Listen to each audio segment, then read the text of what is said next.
Universities were designed to prepare young adults for careers in a variety of fields, from engineering to accounting. And for many generations, they did. But once the liberal pandemic spread across the country, many are now using the opportunity of having impressionable students living outside of their parents' supervision for the first time in their lives to indoctrinate them into Marxist ideologies in hopes of them later becoming servants of wokeness. The professors know that young adults are extremely vulnerable to radical new ideas, especially if they're presented as a way to rebel against their parents or society. These professors capture and reframe students' natural anti-establishment sentiment and redirect it into pro-establishment activities under the guise of various deceptive terms and distorted perspectives. A study in 2016 that looked at the voter registrations of faculty at 40 of the top universities in America found that there was a 12-to-1 ratio of liberals to conservatives in academia. And with the polarization of society over the last 8 years, and with the liberal pandemic just starting to take hold back in 2016, you can imagine what it is today. But back in 1968, a similar study found that the ratio was only 2.7 to 1, and it's probably 10 times more liberal today. Authoritarians throughout history have known that molding young minds is much easier than trying to change old ones. And there was a concerted effort in the 1960s by leftists to infiltrate academia, which has obviously been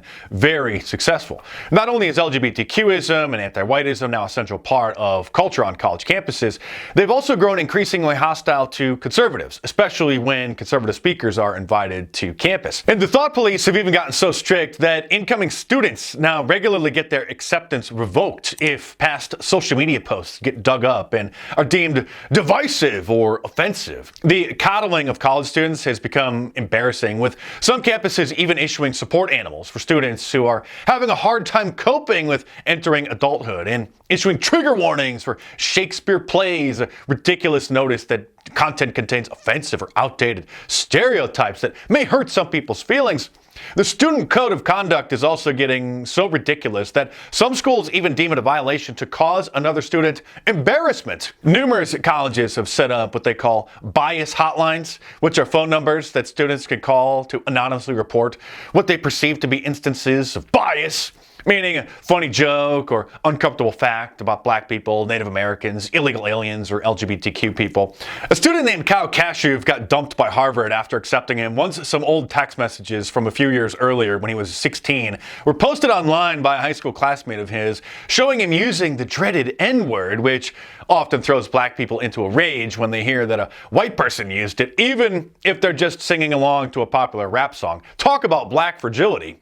He was one of the Parkland students at Marjorie Stoneman Douglas High School, which was the target of a widely publicized tragedy in 2018. The one that put fellow classmate David Hogg in the limelight, who then built a career out of it as a liberal activist. But Kyle Kashuv was a dissenting voice, disagreeing with liberals' gun control measures that they were pushing after the tragedy, making him an outcast and a target for the media. So when the screenshots were posted, the media was eager to cover what should have been a non-issue, a teenager's text messages about some jocks at his school, which ultimately resulted in Harvard rescinding his acceptance just a few months before the fall semester started. While this was a high-profile instance of a student having their acceptance rescinded after becoming targeted for cancellation by the woke mob, it certainly isn't an isolated incident. The Harvard student newspaper, the Harvard Crimson, published an article titled "Harvard Rescinds Acceptances for at least 10 Students for Obscene Memes," identifying such cases. There are even reports that some colleges have rejected applicants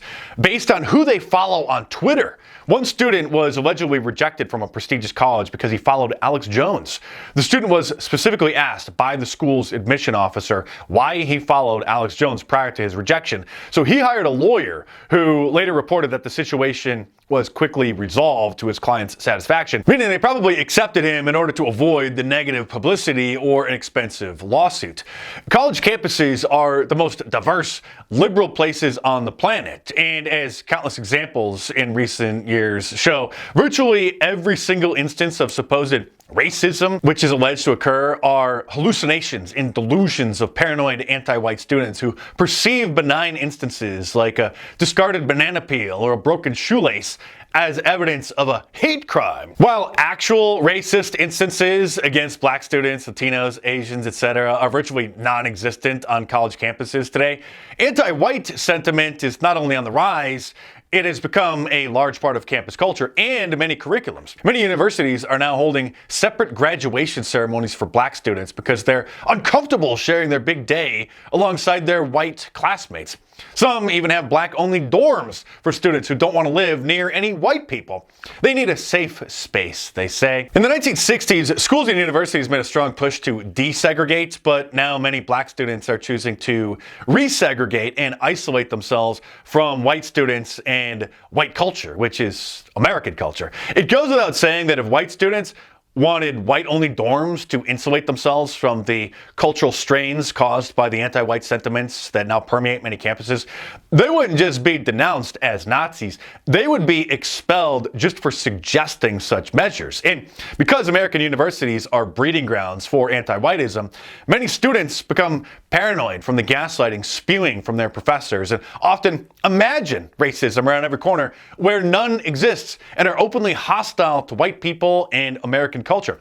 At the University of Oklahoma, photos of retired professors, which filled a wall on an entryway to the political science department, were taken down because they were only white male faces, and there were concerns the photos were making black students feel uncomfortable. At Rockefeller University in New York, a similar group of photos of famous alumni who had won a Nobel Prize or the Lasker Award, a major medical prize, which had been posted on a wall in one of the auditoriums, made students feel like they reinforced contemporary issues of exclusion and made them think of discrimination. So they created a committee to redesign the wall by adding more diversity, more non-white people. The same complaints were launched at Yale's School of Medicine because there were too many white portraits hanging in the hall of one of their main buildings honoring some of their famous alumni. The Black Student Union at the University of Wisconsin demanded that a large statue of Abraham Lincoln be removed because it was an everyday reminder to the black students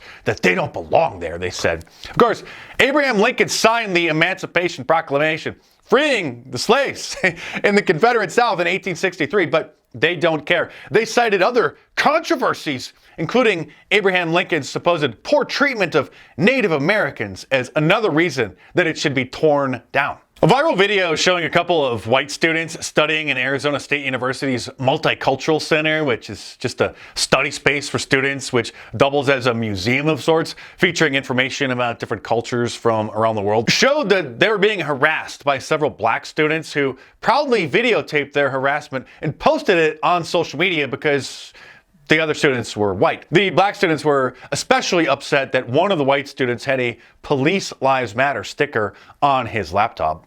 You're making this space uncomfortable. But you're white. Do you understand what a multicultural space? It means you're not being centered. White's not a culture? No, it's not a culture. It's white is not a culture. Say it again to the camera. You think whiteness is a culture?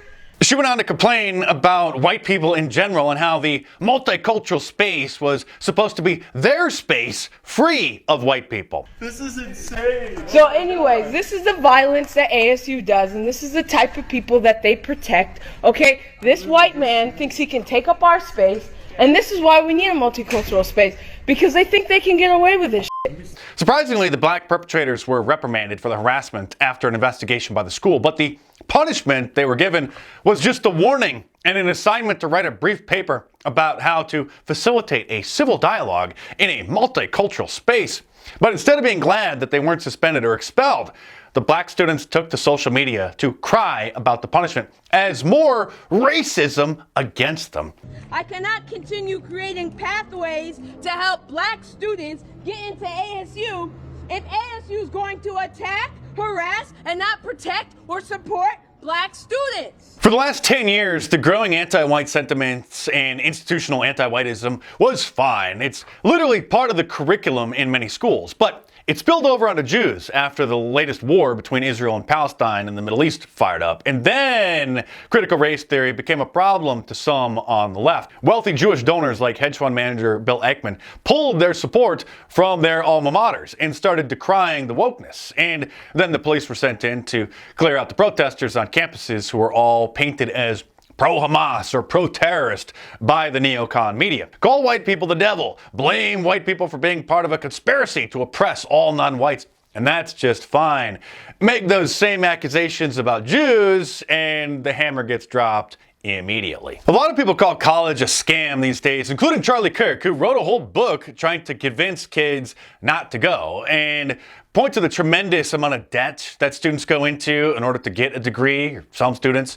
But college isn't totally a scam. It largely depends on the degree. Even if a student loan is $100,000, people take 5 years to pay off a car loan, which average $40,000 to $50,000. So taking 20 years to pay off a student loan of $100,000 isn't really that bad, especially when the average college graduate earns $30,000 more per year than someone with just a high school education. It's an investment in oneself and future earnings. And the average student loan is only about $20,000 to $25,000 anyway, which to a 21-year-old kid seems like a lot of money, but in the long run, it's not. You definitely don't need college to have a successful career and earn a good living. Even if automation, robots, and artificial intelligence becomes ubiquitous and displaces millions of jobs, no robot is going to be able to install a furnace like an HVAC technician or replace a broken garbage disposal like a plumber. An android isn't going to be able to operate as a building inspector to make sure new homes or remodels are being done safely and up to code. And it certainly isn't going to be able to remodel your kitchen or your bathroom. Instead of college, you could learn the trades by getting an apprenticeship and becoming an electrician, a carpenter, a welder.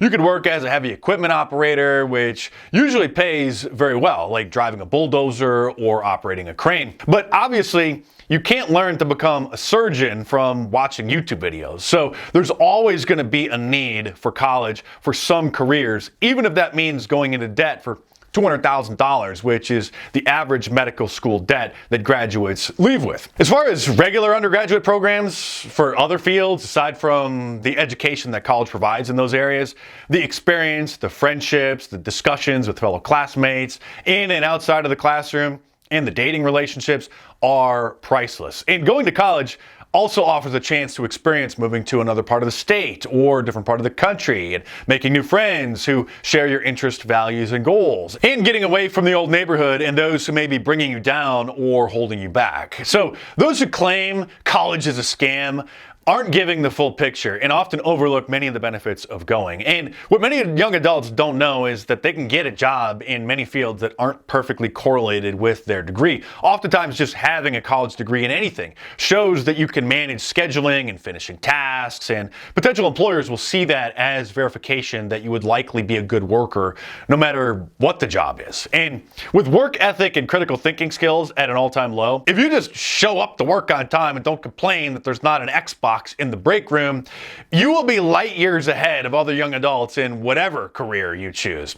Yeah, there's going to be a lot of woke morons and purple-haired, gender non-binary, carbon-based life forms, but there's also likely a Republican college club or a Turning Point USA chapter, not to mention more beautiful girls than you could possibly imagine, many of which are going to come from good families or be immune from the liberal pathogens. So don't think that it's like a TikTok feed. There's both plenty of good and plenty of bad. And it's up to you how you make it. I'm Mark Dice, thanks for watching. Subscribe to my channel if you're new here and if you like watching my videos. As I've been saying, you're really gonna love reading my books, so order The War on Conservatives in paperback, and now hardcover, by the way, from Amazon.com, or download the ebook from any of the major ebook stores, Kindle, iBooks, Nook, or Google Play. And of course, there's a link to the Amazon listing in the description below, so click it and head on over there and check it out.